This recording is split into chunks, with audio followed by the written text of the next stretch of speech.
Bienvenidos amigas y amigos, it's your boy Darzus back at it again to talk to you about a phenomenal chapter of Undead Unluck. 172, the conclusion of this school arc was beautiful, and although I wish we got to see a little bit more of Uma Color, if I were to get jumped by the Union at their current strength, I imagine it would have ended up the same exact way. But I got a lot to say about this chapter, so let's get into the video. And hopefully you haven't been living under a rock, but last week we got a trailer showcasing 7 voice actors from the upcoming anime, which is coming out October 6th, less than 2 months away. We're freaking eating, y'all. Go check out my analysis on that, leave a like on that video, and this one, if you like either of them. Comment for me as well. How'd you like the climax of this arc? I would like to talk about it, so let's do that. This was one of those chapters where you really feel the growth of Yoshifumi Gotsuka as a mangaka. Like, this was a beautifully written chapter, almost made you feel like you were watching an anime episode as you were reading it type of thing, because it just flowed so well.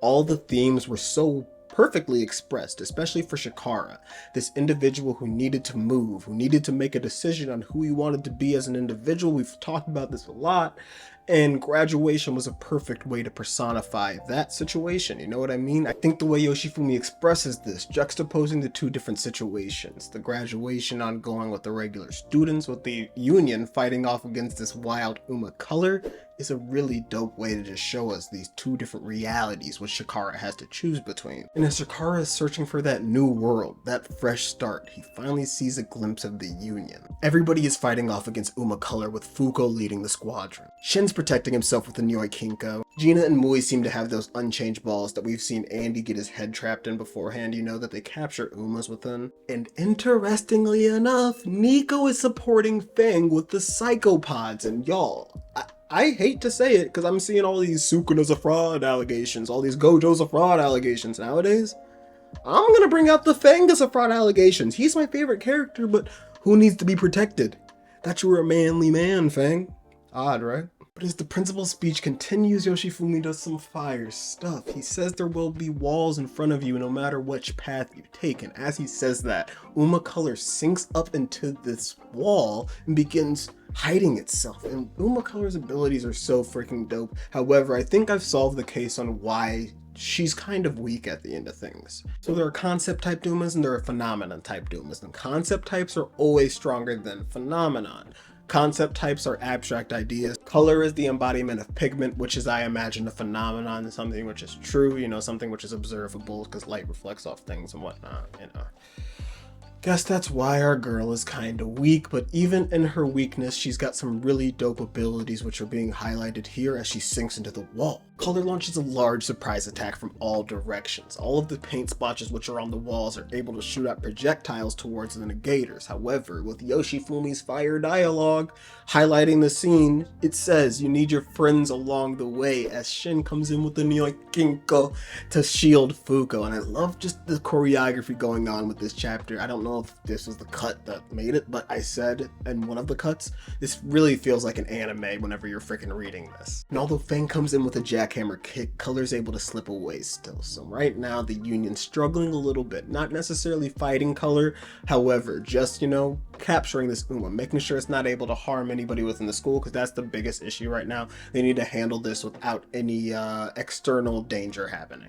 But even though Nico prods her, Fuko is still reluctant to call upon Chikara, saying that she doesn't believe this is his fight. But Chikara's in the window. You know, he's been searching for her this entire time, and I think it's so interesting. I know this is going to be highlighted at a later point because a lot of people have been getting upset at this fact.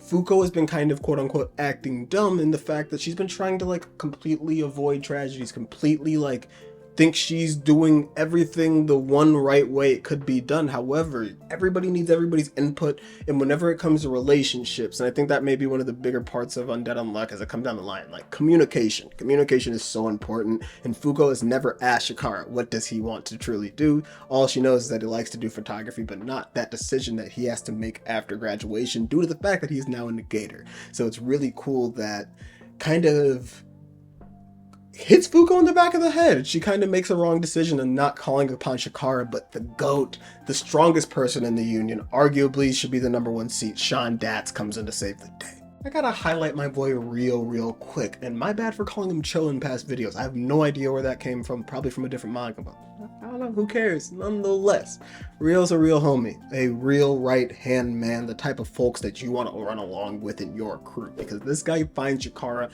on the side of the school. You know, Chikara's kind of, oh, Kringle, I didn't know you were trying to find me, but this dude is just really a beautiful guy because he's trying to make sure that his friend is all right. He's acting odd, it's graduation, he's like, dude, what's going on? And just like me fanboying over Rio, Chikara fanboys over Rio because he appreciates the fact that this guy's a decisive individual, that he always gets that movement in, that he does what he wants to do, and Chikara decides in this moment he's got to do what he wants to do. He really appreciates what Fuko and them have done for him, and he kind of, you know, wants to do the same thing for them. And although he's having a hard time getting out of that conversation because, you know, Rio's his best friend, Darzus comes in to save the day. Out of nowhere, Chikara disappears, and the most stoic looking man in the Union stands behind him. Darzus, backward cap. I love this fool. Like, I know this is an extremely serious moment, but like, I just cannot take him serious anymore. I can't take Darzus serious, and I really love this character. He's really fun to have around, and this was some bad ass stuff. Like, I'm telling you, I stood up out of my chair and I was like flexing. Whenever I saw Sean, I'm just like, come on, dog. I want you to make this decision, Chikara. Really hard-boiled stuff out of Sean right here. I loved this point in the chapter, and I want to highlight this panel because it's actually really cool. Whenever Sean's got his hand on Chikara, telling him, what do you want to do? Do you want to go along with your regular life, or do you want to come under the Union? Obviously, he comes to join the Union as they run off, but dude, Yoshifumi Gotsuka was in his bag this entire chapter. As we pan back to the Union, we get probably one of my favorite panels this loop. Look how far we've come. Fuko, Fang, and Shin fighting alongside one another as Nico's in the background doing some cool stuff too, and I just love Yoshifumi's he's an artiste.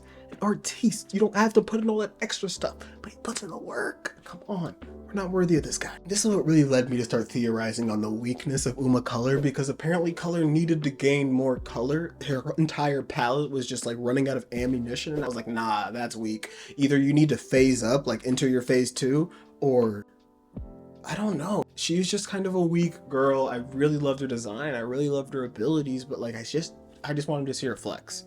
I really wanted to see our girl Color flex, but as she says, I need to get some more ammunition. Let me run to the freaking high school, get some blue youth, you know, get some of that youthful blues. Fuko Izumo would never let that happen. And I gotta make a note of this real quick. Fuko Izumo is really just moving up the Undead Unluck strength tier list, and it's in a messed up way because like we see Fang falling behind her as they leap forward towards the trying to escape Uma Color. You're telling me, like, Fang, you got to be on the front lines, bro. I'm sorry. You can beat Fuko in a fight realistically. If maybe not. It's getting messed up at this point. Nonetheless, the finish to this fight was really well done. Fuko, Fang leaping towards Uma Color as she's trying to escape, and realistically, you know, she's a fast little girl. She would have gotten away. However, without even being able to see it, due to our boy Darzus, you know, illusioning the scene. I don't know the correct word for it right now because I do these things off rip, man, off the dome. However, he camouflages Chikara invisible and lets him hit an unmove on Uma Color, and I was so confused about that little eyeball peeking out because somebody had even pointed out to me it's goofy how like none of the new Umas this loop have added eyes. That spiky one, that frickin' Uma Heat whenever we fought Fang in the first time, and then now with this Uma, and she doesn't have eyes, but this is her core literally sticking out because she's just getting jumped. I'm telling you, it was some JJK levels of beat ass in here today. And before Fuko delivers the final blow, we get a beautiful callback to all the time Chikara had saved his last loop. During the auction, during spring, she even remembered Ragnarok. I don't remember why, because like he literally stopped him for like half a second, but shout out my guy, and Fuko delivered a Hashinsho Spirit Wave Palm, and this is why I was so confused. I think Fuko killed Uma Color. The embodiment of pigment. She doesn't know when to hold back. I thought Gina had used or had those unchanged balls, because like I don't know why she had those orbs unless she was trying to use them as a shield, kind of, her and Mui needing a shield to block off Uma Color's splashes. But if not that, Fuko just killed this thing.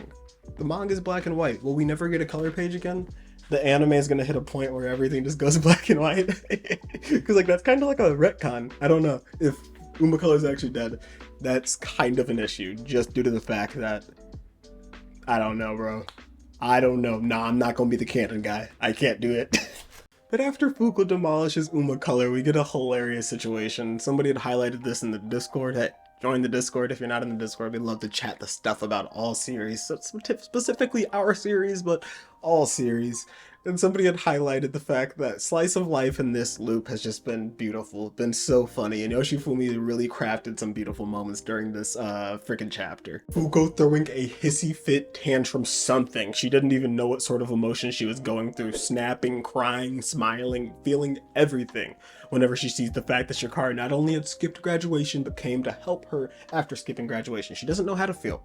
She doesn't know if she's mad, she doesn't know if she's happy, she doesn't know if she's sad. It's beautiful. I love Fuko because she's such just like a empathetic, such a very expressive woman. And it's amazing to see the levels of resolve which Chikara's developed through his time in school and through meeting these folks at the union. He's able to look Fuko straight in the eyes and tell her that, no, I want to be a part of this organization. I don't want to, you know, go through the graduation and go back to my family and all that sort of junk, because like y'all have finally made me become me, finally be a person who's decisive, able to move. And it's funny that I kind of predicted the way this arc would end with an Uma and, you know, this conclusion, just due to the fact that, like, we've seen this before, kinda, to an extent. Undead Unluck really, the abilities really exemplify, personify who that person is, what their tragedy is, and like what their issue, what their trauma is, you know what I mean?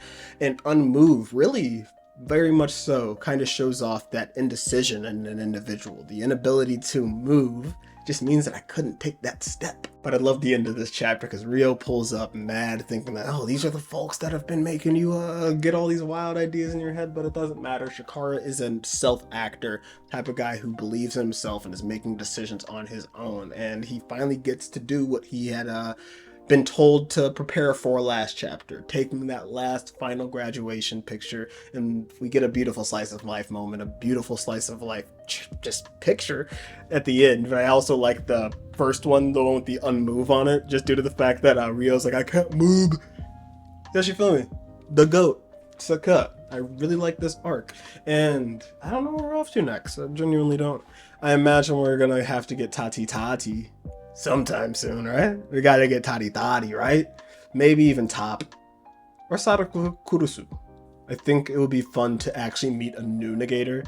Like, not new, but somebody we don't necessarily know too much about. We know Sadako Kurusu's backstory, but we don't know much about her. And Injin, Yoshifumi's boy. Yoshifumi's freaking boy, Injin. Gotta get him sometime soon, and I would really love to go to the race car tracks. I'm telling you, that's going to be a racing arc, so it should be fun. Don't know. I loved this though, or maybe he's a train guy. Yoshifumi loves trains and like all the old sci-fi series and stuff. I don't know. I'll see you guys. That's a lot.